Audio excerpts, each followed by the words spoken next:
We are live. We are live. I'm going to wait for people to show up, obviously. All right. I'm going to get my laptop too, so I can have some stuff to read. I wish I could actually, what is that? Oops. Okay, what is this? Oh, okay.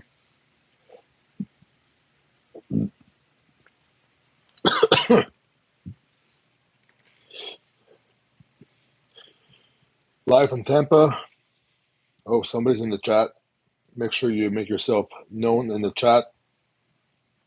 Different format today because I'm traveling. I'm in Tampa, Florida right now. Randy Lee. Yeah, Quentin got second place. Crow 117. What's up? You're here.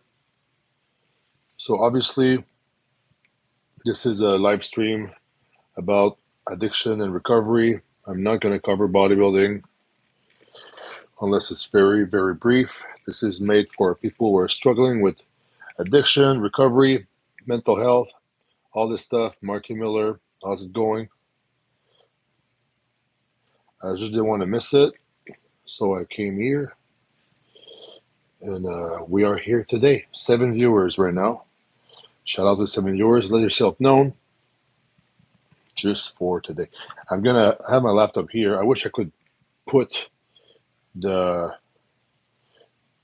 the just for today meditation on the screen, but I can't.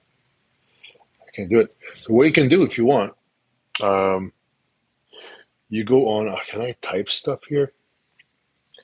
I can type stuff here. No, you can't type stuff here. What's this? Plus, start a poll, start a Q&A. Huh? That's interesting. Black Patron. Feel like Tampa almost had too many competitors. So many people got overlooked. I agree with that. I think like after top second call out, people are just they're just trying to guess where they're supposed to be. But okay, so if you guys want to follow along, uh, Morgan didn't get the results he wanted, but Texas is around the corner, and we're gonna have a revenge. Revenge. By the way, this is about addiction and recovery. Um, if you want to, I have a video coming up for tomorrow morning about today's backstage stuff. It's gonna be pretty cool. So yeah. Uh, Thank you for existing, Paolo. Yeah, no problem. Thanks for existing to you too. Okay, if you want to follow along, jftna.org/JFT.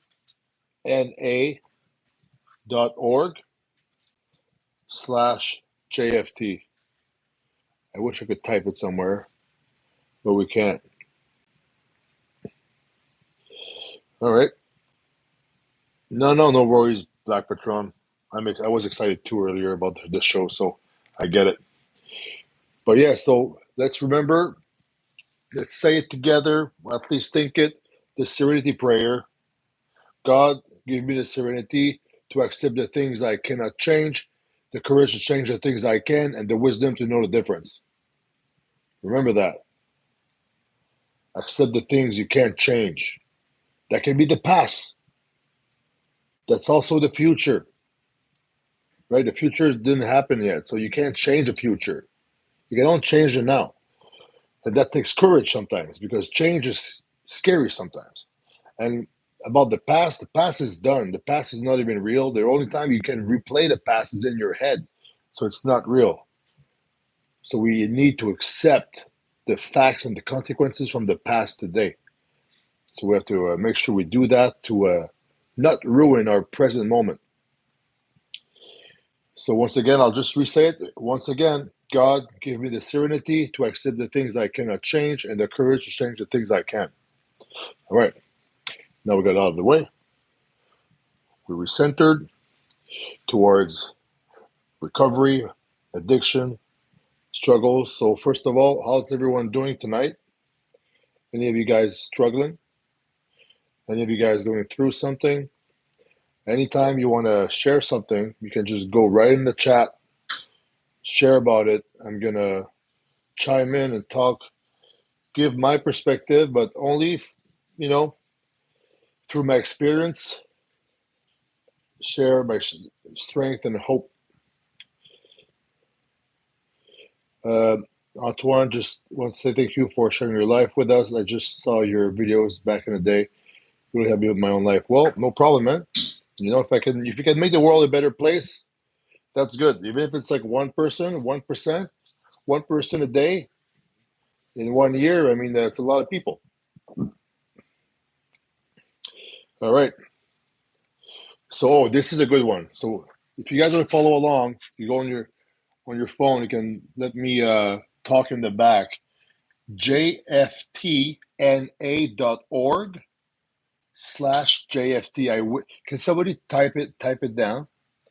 jftna.org/JFT. Yeah, type it down so people can just like kind of see where the link is. I wish I could. For some reason, I can't go in the chat because usually I always have my big computer system with OBS and stuff. I could put images on the screen, but I can't do that today. But August 2nd, 2025, the name of today's meditation and reflection is called Practicing Honesty. Oh, that's a good one. It sounds good. Being honest sounds scary sometimes too. All right, so this is why sometimes it takes courage to change things and be honest. Page 225 of the Just for Today reading. It says, the first sentence says, when we feel trapped or pressured, it takes great spiritual and emotional strength to be honest. It's easy to be honest when you're in a good mood and it's about good stuff, right? Like, let's say if you clean your room, you say, I cleaned my room and it took me an hour. And then it's like, yeah, you've been honest, but it's easy to be honest about these things that don't really matter. But when you feel trapped or you feel pressured, this is when being honest demands like a lot of like spiritual and emotional strength. So it's not always easy. So I'm going to keep reading here. Many of us try to wiggle out of a difficult spot by being dishonest, only to humble ourselves later and tell the truth. That's true. I mean, most of the time when you lie, I mean, for me, most of the time when I lied in the past, I ended up being caught or feeling bad and telling the truth. So you're just postponing the pain, pretty much, And sometimes it's like always worse than you think. Some of us twist our stories as a matter of course, even when we could just as easily tell the plain truth. Every time we try to avoid being honest, it backfires on us. Honesty may be uncomfortable, but the trouble we have to endure when we are dishonest is usually far worse than the discomfort of telling the truth. That's interesting, right? Hi, Victor. It says here, honesty may be uncomfortable. It is. But the trouble we have to endure when we are dishonest is usually far worse than the discomfort of telling the truth. So, what is the trouble? What is the trouble of being dishonest? Well, for me, I think it would be guilt. I would feel bad lying. I would feel like I'm not respecting the person I'm talking about and I'm being a bad person. I would know in my heart that what I'm saying right now is a lie and I just feel bad about it. It's like I'm hurting myself. Every time I lied in the past, I hurt myself pretty much spiritually and emotionally. And I mostly lied about like my drug use, obviously. As a recovering addict, when I was in active addiction, I would lie about if I was high, like, oh, I swear I'm not high, whatever you swear. And then I was high. I'm sure it was noticeable too. But another thing I was lying about would be, for example, how much time I used, how long I used, or any stuff like that. If I used, who I was with, what I was doing when it was regarding drugs. And man, I would tell people that I love in their face blatant lies. What's up, Jacob? Blatant lies. And how do you think it made me feel? It made me feel terrible.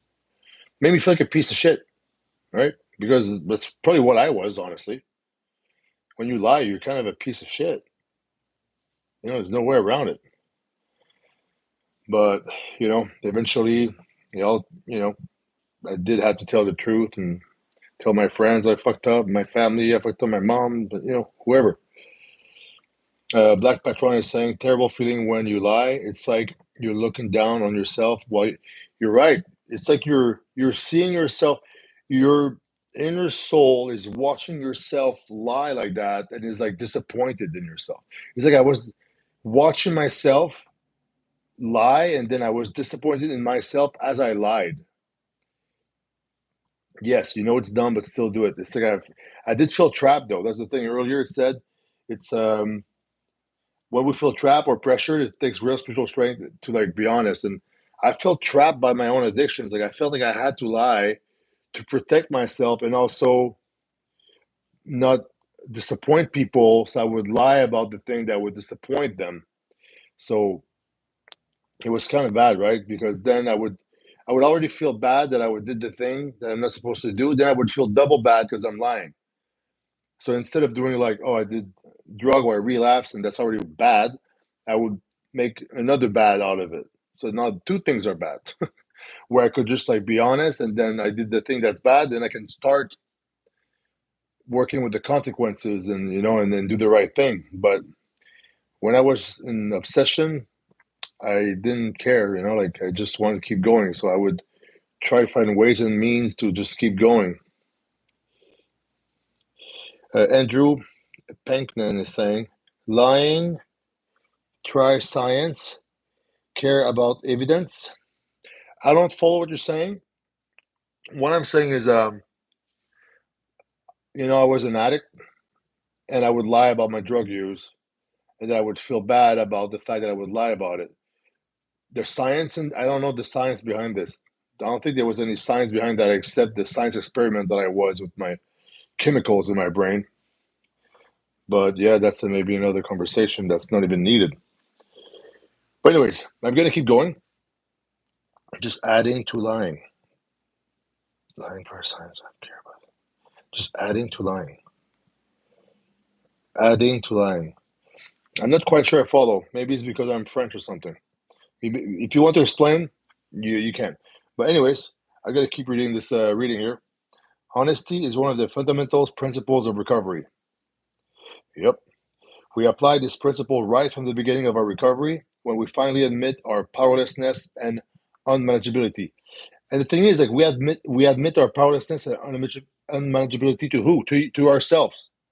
So the first person that I had to be honest with when I started my recovery, or to start my recovery, was myself. I had to really tell myself, like, yep, I'm powerless over my drug use. I can't control myself anymore. And obviously, my life is unmanageable. So, yeah, like I had to do that to start my recovery. And then once you start being honest to yourself, after that, it's a little bit easier to tell people, right? You're never going to tell someone, yeah, I lose control when I do drugs without believing it for yourself, too. You have to say it to yourself and believe it first. I'm going to keep reading. Honesty and truth. David Marinoff, thank you for all your help. David Marinoff, keep going. You're good. Random Vid saying, I'm good now. In fact, I'm great. Yeah, now I'm good. Now I can actually I have the gift of making the right decision. I have a choice now. I can either stay here and do this live stream or go out and do drugs. And obviously, I'm gonna stay here. In the past, I didn't feel like I had a choice because I would always choose the bad thing.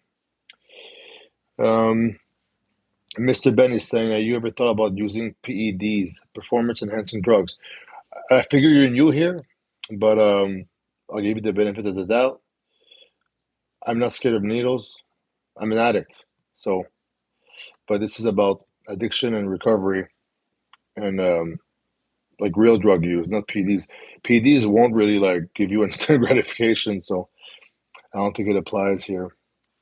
But some people can get addicted to the way they look while they're on PEDs. So that's another type of addiction. Andrew Pankman saying stick to weed and maybe LUCs, vaporize for BTR health. No, there's I cannot do any drugs, Andrew. A real addict cannot do any drugs because they'll misuse them or they're going to go back to their drug of choice. Urban Sisman is saying, back in the day, I was addicted to poontang. Still am. Puntang. Hey, Morgan. What's poontang? I don't know what poontang is. You guys tell me. Random bids. Do you think you have to think more now that you are married and have kids? Think more. Think more about what? Let's see what you said earlier.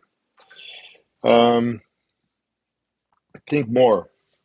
Well, it's much easier for me to like stay clean because I have a wife and a kid because I have a really strong resolve and purpose now to like take care and be there for my son and my wife and be fully there.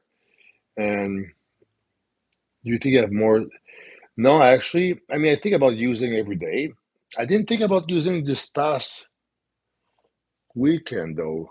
I guess like if I'm really busy, right? I don't really think about that stuff. But if I'm gonna have like quiet moments, and then or if I'm driving back home, thoughts always come in. And I'm driving through Hamilton. There's a bunch of like people shooting up on the side of the street. So I see it right there. So I'm going to think about that, right?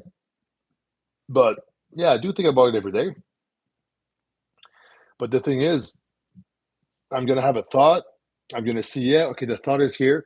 I'm not going to judge that thought because I used to judge. I used to get mad at myself. Why am I still thinking about drugs when all these things are, I'm good now. My life is great. And my brain still wants me to go out and use. Well, the reason why is because I have a brain of an addict. That's the reason why. So I used to really judge myself for that, but now I'm like, oh, I have these thoughts coming in. It's I don't even choose the thoughts coming in, especially if you have ADHD or something, right? So now when they come in, I see the thought. I just know where it's coming from. I know what it is. I know why it's there. So I just accept it, and I don't hold on to it. I just let it go, and then I recenter myself to something better. Or in a moment, maybe my hand on the steering wheel or the road I'm driving, and I always tell myself I'm going home to my family and my kid. So that really helps, you know. But I can't stay clean alone. Just I have a wife and a kid now. I don't need to do any recovery stuff. It doesn't work like that for me. I have to do recovery things, you know, and I have to do things like that right now. Share about it. I have to do meetings, any meetings. And my priority every day, my number one priority, the most important thing every day for me, is to not go out and pick up. I need to go to bed clean. If I can do that, everything else is manageable. Everything else I can deal with. Everything else is going to be okay, right? So I hope that answers your question, random vids. I do still think about it, not more, probably as much, not as much as early in recovery, right? But as much as last year or the year before or before I had my son and stuff. But I think about it as often. But now it's like it's easy for me to recenter myself. I'm like, why? I don't want to run. Like I used to want to run away from my life. I don't want to run anymore. So if a thought comes in, I'm like, yeah, this is not serving me. I'm not going to follow up with that thought. So I could just let it go without judgment and then recenter myself and keep moving forward. Be wise saying, think about it every day, every Friday, just the thought of once Friday hits sucks. Yeah, because sometimes like the triggers, like if you if I look back, oh Friday it's time to party because it's the weekend, right? The weekend warrior stuff. So some people their triggers can be like the weekend. Some people like Thursday when they get their paycheck, they get triggered. They like because they want to spend that money, get money to spend on drugs.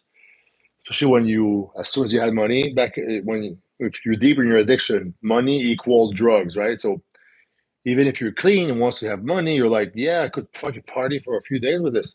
So I get it. It's like the Friday, the money. Sometimes girls can be a trigger. I think poon. I don't know what poontang is. It's probably like a JJ, right? So if a nice girl comes here, hey, you want to party? You want to do some?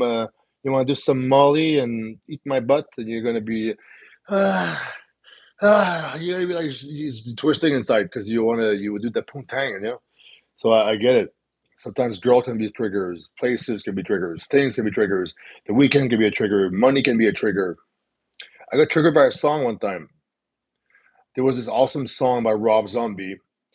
It's a Rob Zombie remix, Demon Speeding and the Psytrance remix. And I heard that song at 8 a.m. on a Tuesday. I got so amped up, I went on a 6 day bender because of the song.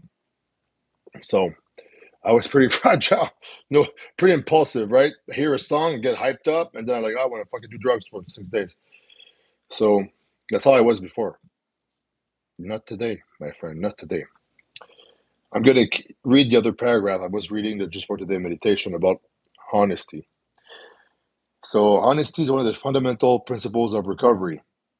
We apply this principle right from the beginning of our recovery when we finally admit our powerlessness and unmanageability. We continue to apply the principle of honesty each time we are faced with the option of either living in fantasy or living life on its own terms. Living in fantasy. It's like twisting the reality to fit your needs with like outside things like drugs and this and that. Like it's like I felt like when I was on drugs, I was living in my own world and everything kind of revolved around drugs. It's like the people I was with and the stuff I was doing. It's like I was in this little like in the hotel rooms and my friends like people's places, my house, and all I did was like be around drugs and with other druggies and stuff and escort strippers and bandits and gangsters, whatever. So it's like you think this is life. This wasn't my life. My life is like what I'm doing now, just doing what I'm supposed to do. That's my reality. But with my reality in the past came a lot of like fear, pain, the void, all that stuff that's not as strong anymore. But I did want to feel that void. So this is why I built myself a fantasy world where the void wasn't there because it was filled with like all these instant gratification things. But now it's better. So yeah, no more fantasy. We accept life on life's terms now, and it wasn't easy at first. Honestly, I had to learn. I had to learn how to live life on life's terms. Learning to be honest isn't always easy, especially after the covering up and deception so many of us practiced in our addiction. Our voices may shake as we test our newfound honesty, but before long, the sound of the truth coming from my own mouth settles any doubts. Honesty feels good. Honesty does feel good. So I will read the comments in a second. But honesty feels good. The the the fastest gift I got from recovery, the first gift of recovery that I really felt, I was like, oh my God, this is awesome. Being clean is awesome because now I don't have to lie anymore. I don't have to lie to anyone. I don't have to like if I'm dating someone, I don't have to hide my phone. I don't have to stress out if somebody picks up my phone. I don't have to lie about where I'm going. It's like now I can just like start brand new, a new fresh start. All the relationships I'm gonna make from now on as a clean addict, they're gonna be honest. So it's way less stressful. Imagine you lying all the time to one person, you lie to another one, and then you have to remember what the fuck you said. It's like what you said that it's just crazy. It's very stressful. So now like a stress-free, honest life, that's the greatest gift you could give yourself. And you can start today. You know, it's just hard if your problem is like drug addiction because if you're obsessed like I was, it's not as easy as like, hey, just stop. Why don't you just stop doing drugs, man? Yeah, I didn't. Random Bids is saying, now that you are clean and trying hard to control, do you regret that phase of your life? Is it true that other safer addiction does not help, like smoking, drinking? Well, honestly, let's say if like drugs are killing you, you go to rehab and then you smoke cigarettes and drink coffee, and that kind of helps you, like because it does help when you first start to get clean, like nicotine and like coffee. That's why all addicts and like AA, it's like a almost like a joke, like everybody smokes and drinks coffee, that's fine. Like honestly, because I don't think like you smoking cigarettes or drinking coffee will make your life unmanageable, unless you're savage and somehow you it just ruins your day and it controls your life. But most addicts, honestly, are still doing nicotine and coffee, and they're doing fine. They're not dying. You know what I mean? And the other thing you said is that do I regret that phase of my life? No, for multiple reasons. Two main reasons. One, I can take that bad part of my life and now I can share about it, how I overcame it, where I was, what I'm doing now to stay clean, and I can share it with people like you guys tonight, and then I can help people in need, or at least it's just for you guys, it's just a nice positive message. It's like a nice positive content tonight, right? In the world of the algorithm of Instagram now. I don't know why I'm seeing people get shot lately, but this is positive content right now. So I'm able to like put something positive out there just because I went through this phase of shit. And the other reason why I don't regret it is because now where I am now in my life with my wife and my kid, it's like I'm only here right now because I went through the thing, the path, the people I met every day. It's like it led me up exactly to this moment right now with you guys on the live stream. So of course I don't regret it. I feel bad about the people I hurt, but that's all in the past now. And like people who cared about me see me now and they're happy. Um, Andrew Penknan is saying again, honesty has to do with politics too. China, struggling people, poor of the world. Uh, I don't get it. What you're saying? Yes, China, China. Hey guys in the chat, can you help me with what Andrew Penknan is saying? Well, you guys gotta help me out with him. I don't know. I don't understand. I'm sorry, bro. Maybe it's a language thing. Where you from? Uh, Random Vids is saying, thank you for your great honesty. Love it. My pleasure. It's easier to be honest when you're at peace with the things you did, right? So it helps me to share it too. You have to understand that. Random Vids also saying, wish you all the best to your family and will continue to support you in your bodybuilding career. Thanks, bro. Wish to take a selfie with you one day. No problem. I don't mind a selfie. I don't mind a selfie. Nothing weird though. Sometimes people come to me. One time a girl came to me and I'll tell you the two. It's not the first time it happens. Like I'll tell you the it happened twice, a few times in my life. I go to an event. This girl comes in. Hey, can I take a picture? Then can I grab your chest? So in the past, my answer would be, sure. Can I grab yours? And now, last time in New Jersey, she said, can I grab your chest? And I said, no. She said, why? Then I said, do you know about boundaries?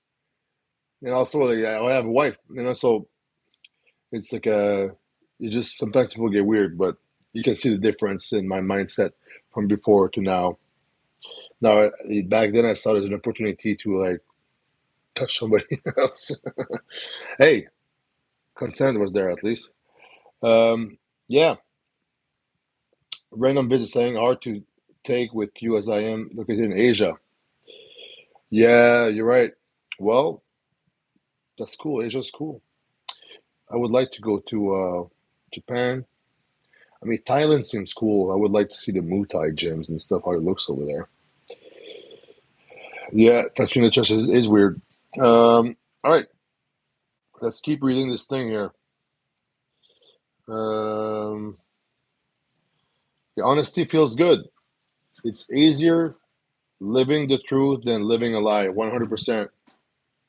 100%. It might if you've been lying about something bad and then you tell the truth now, you're gonna it's not gonna be easy, but it's not gonna be easy because you lied. It's not gonna be easy because of the bad things you did. You understand?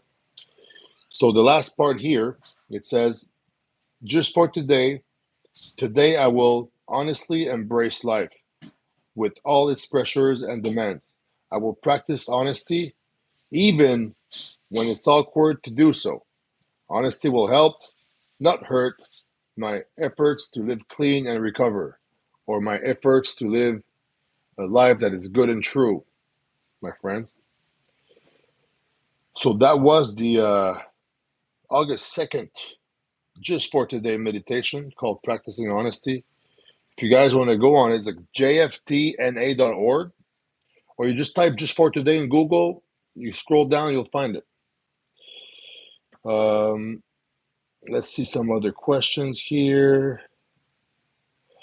Andrew Pennington, touching muscle can be interesting to see how hard, question mark, like touching a rock almost, question mark. Dude, this guy's killing me. Random vids, welcome you to Asia. I am located in Singapore, but yes, Bangkok is great, low cost of living, and you're really relaxed. Healthcare is good also, and also there is lady boys. I mean, oh, no, that's not what you wrote. Sorry, I misread. Yeah. So anyone with some questions about recovery, addiction, mental health? No girls tonight. So men's mental health, I guess, tonight. Unless there's a girl out there somewhere, I don't know. But oh, we got 35 viewers. This is hilarious. So anybody in the 35 viewers want to share something about addiction, recovery? Are you guys struggling with any substances? Struggling with any behaviors that you keep doing but you don't want to do? Are you struggling with anything that's outside of yourself that you're using to feel better against your own doing, and then you keep doing it, and then you feel guilty? You say you stop, and then you don't stop. Yeah, I talked to Frank and Judy, of course. Anyways, so if you want to share about it, now's the time in the chat. I'm gonna respond if it's about what I just said. You heard of 7-OH pills they sell? Yeah, I did. I saw the thing Goop did. He was like going around and making them talk and incriminate themselves, pretty much. The thing is, anything that will alter your mind and also change the way you think, change the way you feel, that's like instant like that in a pill or gummy or whatever it is, some people will get addicted to it. Like the addict will be addicted, right? And the thing is, some things are easier to be addicted to than others. So the thing that's bad about that product, 7-OH, is that from what I've seen, is that some of the companies are selling these things as kratom, which is like some other thing that's like an opiate kind of binding thing, but not as strong as 7-OH. And 7-OH is supposedly more addicting than kratom. And then the kratom companies are selling it as that. It's like laced with like stronger shit. It's like, let's say you think you're gonna get a coffee, but you're actually like sipping on amphetamines. It's like it's dishonest. We talk about honesty. It's kind of dishonest, right? So that was the problem with that. And for any addicts who are struggling with substances, they should always be wary about doing things that will make them feel good, and they're going to really like it because they'll get addicted to whatever that is. So Daily Drift is saying, oh, I try to kick. Yeah, it is hard to kick. It's, oh, you had the withdrawals, man. See, that's something they should talk about. Even the doctors prescribing opiates, like sometimes they don't even mention withdrawals. So that's kind of messed up, honestly. So you try to kick it, and it's like, yeah, you tried. So you're still on it, Jason and Agnew. Maybe there's some stuff you could ask your doctor about to like help you wean off the shit, like Suboxone or something. Um, David bagging up. I struggle with vodka, then it leads to 3-day binges.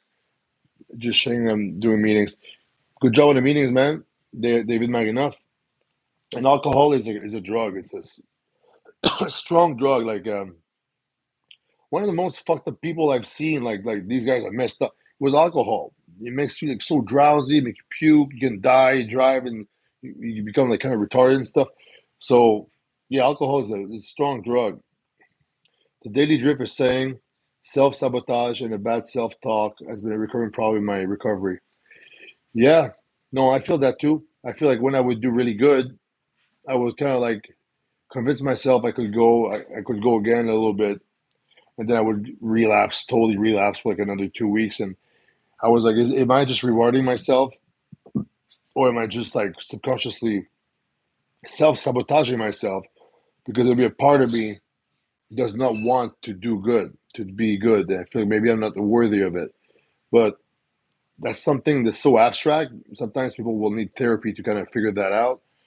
The most important thing for me is that sometimes the why is not the most important thing I need to focus on. It's more like the how I just get clean, right? But bad self talk with me, I had a really bad self talk when was really hating myself coming into rehab after like a big relapses and stuff. This is the time I hated the most in my life was after those, like for 3 4 weeks, I would hate myself more than anything else in the world and more than anyone in the world. But that got better as I got honest and did the work and helped people and helped myself, did the right thing. Started to be more and more proud of myself because self hate, the opposite, is being proud of what you're doing, right? In my opinion. Exactly, it's not Cranham. Andrew saying, Idroxy, Gymnantagajanine, lactic metabolite. Oh, this guy went on the chat GPT. Um, anyone listening, never take that shit. No, don't. I wouldn't take it, honestly. Like, why would you take that? Is there like a thing? Do you have a problem? Do you have a pain problem? Like, I would literally, like, if you were having like a pain problem, like, I don't know, it's rough, right? It's like some people need some stuff, but like, people sometimes use cannabis for pain. It's like way less addicting than like opiates, but I don't condone any drugs. The thing is, like, drugs are there for a reason. Sometimes they're saving lives, but idiots like me as an idiot, I would use drugs just to feel good. And was the problem, right? Stone Rifle says, new follower here, been clean now for almost a year. Used to be a big coke head for 5 years. I used every day.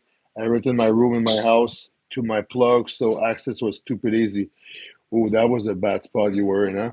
Well, I'm glad you're out of there. 5 years clean is a big feat, day by day. So shout out to Stone Rifle for being clean.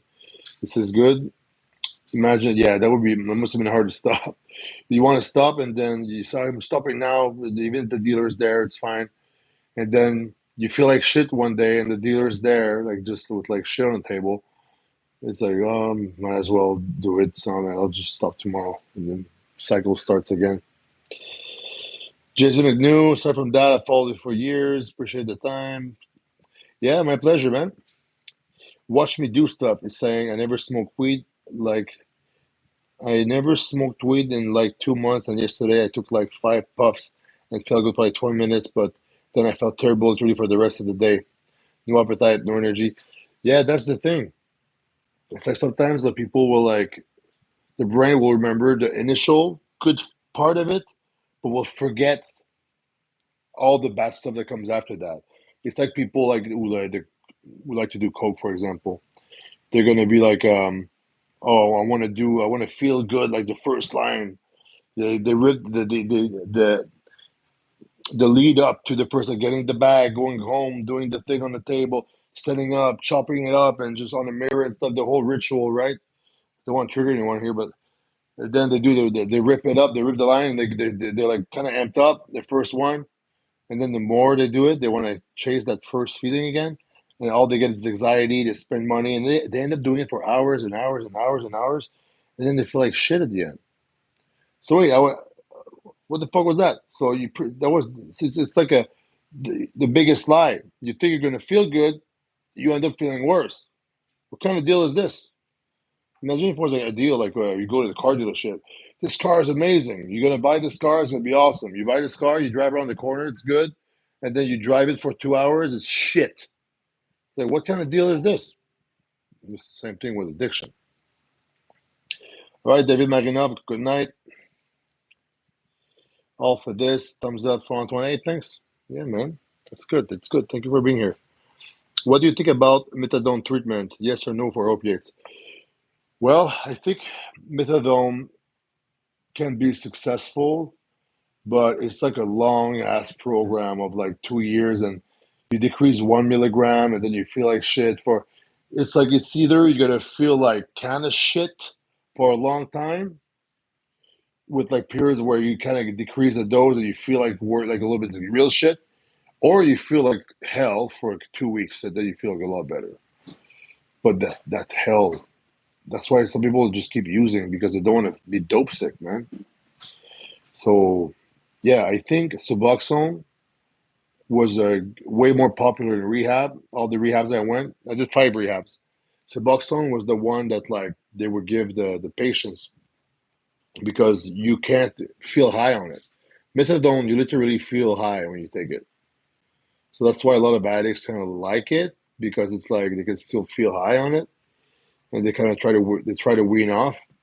But Suboxone is a better option, and then there might be other ones now too. But I think Suboxone is the one that has been the most successful from what I've seen. Some people go cold turkey, and they just start recovery hardcore, and that helps too. But you're gonna feel withdrawal at some point in that, right? So yeah, um, but I do think like withdrawal treatments really helps for opiates pretty much. The rest is like except alcohol, and sometimes they do pills to help with withdrawals of benzos and stuff. But then benzos is another one. It's like addicting, so it's kind of messed up. All right, Stone Rifle. I also quit smoking cigarettes and weed cold turkey. I just committed to working out and gym. That helps a lot. Feels great. Not using anymore. Just working out 6 days out of the week now. Found a healthier addiction. Yeah, and the thing is kind of the opposite of addiction because addiction is that you have instant reward and then bad consequences later, and pain later. And then with training, with bodybuilding, you have like pain and suffering now in the gym. Then you'll reap good rewards later. It's delayed gratification. So it's like it's not the same as addiction at all, but you will feel good after a workout. But like the reward comes far later in the future. So it's a good thing to focus on because it will practice that muscle of like working hard now for something later. And you're gonna prune the connections in your brain that will seek the instant reward stuff eventually with time and with the recovery program. All right, well, everyone, thanks for watching. I'm gonna start winding down now and play some video games, I guess. But hey, it's so funny, like 46 viewers. Usually I get like 20 or something with my normal live stream. So thanks for being here. Shout out to everyone in the group chat in the chat. So next weekend, 9 p.m. Eastern time on Saturday, I'm gonna come back on here, talk more about recovery and addiction and mental health stuff. So for those who wanna come by next week or are gonna be on YouTube at the same time, you see my shit pop in. Well, come and say hi and let's share shit. And also, maybe you can subscribe to my channel and click the bell, and you'll be notified every time I go live or upload a video. I've been uploading some vlog videos from the Tampa Pro Show, so if you guys want to interested in bodybuilding, you can watch that. But don't forget, in a week, 9 p.m., hit the bell, subscribe to be notified. I'm going to be doing the live stream again, Antoine Anonymous, Addiction and Recovery and Mental Health, the Suppport live stream.